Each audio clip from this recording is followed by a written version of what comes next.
Hello, welcome back to খেলো Bangla channel. আজকের ভিডিওর টপিক হচ্ছে মোহনবাগান টিম ব্যাঙ্গালোরের কাছে 3-0 গোলে কিন্তু হেরে গেল।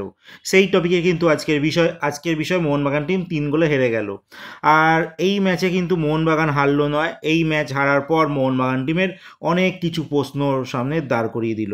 মলিনার স্ট্র্যাটেজি নিয়ে কিন্তু অনেক প্রশ্ন তুলে দিল। উল্টো দিকে প্রতিবেশী ক্লাব ইস্টবেঙ্গল, তাদের তো অবস্থা খুবই খারাপ। তাদের কোচ কার্লোস কুয়াদ্রাদ যা টিমের অবস্থা করেছে, ঠিক তেমনই কিন্তু আরেকজন স্প্যানিশ মলিনা, তিনি মোহনবাগান টিমেরও হাল করেছে।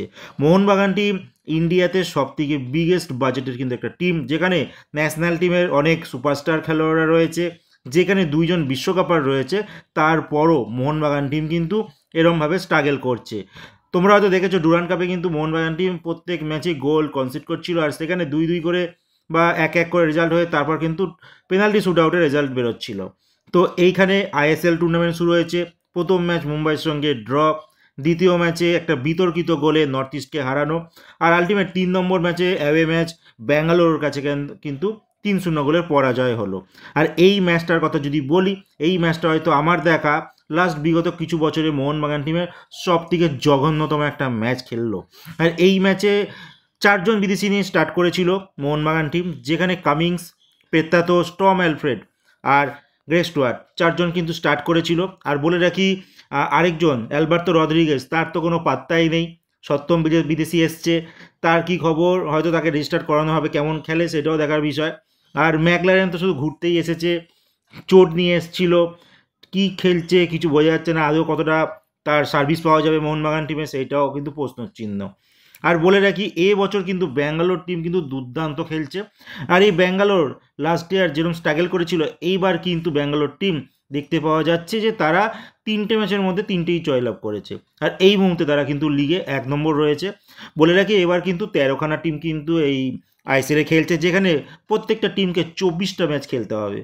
সবে লিগ শুরু হয়েছে, 3টে ম্যাচ হয়েছে। এইদিকেও ঠিক যে ঘাবড়ানোর কিছু নেই, সব টিমগুলো দেখবে যারা তলার দিকে রয়েছে তারা হয়তো কামব্যাকও করবে। মুম্বাই এখনও অবধি 2টো ম্যাচ খেলেছে, প্রথমটা ড্র করেছে, দ্বিতীয়টা কিন্তু তারা হেরেছে, তারাও কিন্তু চাপে রয়েছে। তো দেখা যাক পরবর্তী রাউন্ডে দেবে তলার টিমগুলো হয়তো কামব্যাক করবে। আর ব্যাঙ্গালোর কিন্তু এবছর ভালো টিম বানিয়েছে, নিঃসন্দেহ তারা ভালো টিম বানিয়েছে। আর এবার যাই হোক, ম্যাচের কিছু আমি স্ট্যাটিস তোমাদের জানাই। যে বল পজিশনে যদি কথা বলি, সেখানে মোহনবাগান টিম কিন্তু পিছিয়ে, সেখানে মোহনবাগান টিম 45% বল পজিশন রেখেছে। আমরা সাধারণত দেখে থাকি মডার্ন ফুটবলে যাদের কাছে বল পজিশন কম তারাই জেতে, কিন্তু কালকের ম্যাচটা পুরোপুরি উল্টো হয়েছে। ম্যাচটা যদি বলা যায় যে পুরো ম্যাচটা ব্যাঙ্গালোর টিম কিন্তু কন্ট্রোল করেছে, যেখানে তারা 55% বল পজিশন রেখেছে, মোহনবাগানের ছিল 45%। শট মেরেছে মোহনবাগান বেশি 20খানা, আর ব্যাঙ্গালোর মেরেছে কিন্তু 15টা। কিন্তু মোহনবাগান শট বেশি মারলে কিছু লাভ নেই, অন টার্গেট মেরেছে তারা 20-র মধ্যে 8টা, আর ব্যাঙ্গালোর কিন্তু 15টার মধ্যে 9খানা অন টার্গেট শট লাগিয়েছে। এবার বলো পাসে কিন্তু ব্যাঙ্গালোর অনেকটা এগিয়ে, 398টা পাস খেলেছে, আর মোহনবাগান 306খানা খেলেছে। ফাউল মোহনবাগানের 14 আর ব্যাঙ্গালোরের 9টা। এলো কার্ড মোহনবাগান অনেকগুলো দেখেছে, 4টে দেখেছে, আর উল্টো দিকে ব্যাঙ্গালোর 2টো দেখেছে। অফসাইড মোহনবাগানের 3টে হয়েছে আর একটা ব্যাঙ্গালোরে। কর্নার মোহনবাগান অনেকগুলো পেয়েছে, 9টা কর্নার পেয়েছে, আর উল্টো দিকে 5খানা কর্নার পেয়েছে ব্যাঙ্গালোর এফসি। আর এই ম্যাচের যে এলো কার্ডগুলো নিয়ে কথা বলি, সেখানে গোলকিপার বিশাল কাইতের কিন্তু 3 ম্যাচের মধ্যে 2টো কিন্তু হলুদ কার্ড হয়ে গেছে। গেস টুয়ারেরও তাই সেম, আর অনিরুদ্ধ থাপারও কিন্তু সেম হয়ে গেছে। সরি, অনিরুদ্ধ থাপা না, আপুইয়ার কথা, আপুইয়া। তো এদের 3জনের কিন্তু 2টো করে এলো কার্ড কিন্তু অলরেডি তারা 3 ম্যাচের মধ্যে খেয়ে ফেলেছে। তো এই হাল হকিকত রয়েছে মোহনবাগান টিমের, এখনও কামব্যাক করার কিন্তু অনেক সুযোগ রয়েছে। আর বলি, ব্যাঙ্গালোর টিমের 3টে গোল কে করেছে?